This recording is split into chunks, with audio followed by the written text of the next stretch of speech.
Rossiya qo'shinlari Ukrainaning Sumy shahri markaziga raketalar bilan zarba berdi. Oqibatda 30 dan ortiq odam halok bo'ldi, 80 dan ortiq kishi jarohat oldi.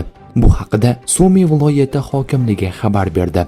Shaharga yo'llangan ikkita raketa hujumi ortidan so'nggi ma'lumotlarga ko'ra 31 kishi, jumladan 2 bola halok bo'lgan, yana 84 kishi jarohatlangan. Yaradorlar orasida 10 bola ham bor. Hujum oqibatlariga oydinlik kiritilmoqda. Sumy viloyati harbiy ma'muriyati o'qqa tutilganidan so'ng shahar markazidan olingan surat va videolarni e'lon qildi. Kadrlardan ko'rinib turibdiki, shahardagi kamida bitta odam yashamaydigan bino vayron bo'lgan va bir necha avtomobillar yonib ketgan. Bundan tashqari, rasmiylar va Ukraina Telegram kanallaridan olingan videoda shahar ko'chalaridan birining o'rtasida boshlangan kuchli yong'in ko'rsatilgan.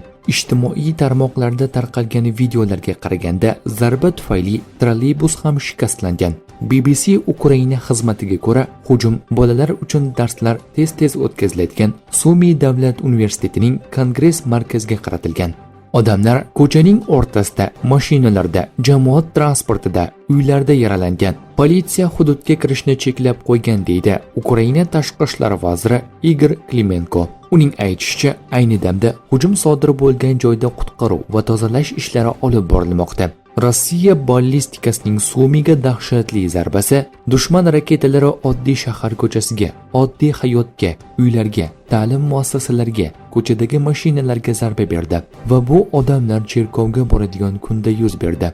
Dastlabki ma'lumotlarga ko'ra, gap tinch aholi vakillari orasida o'nlab qurbonlar va yaradorlar haqida ketmoqda deya holatni izohladi Ukraina prezidenti Vladimir Zelenskiy.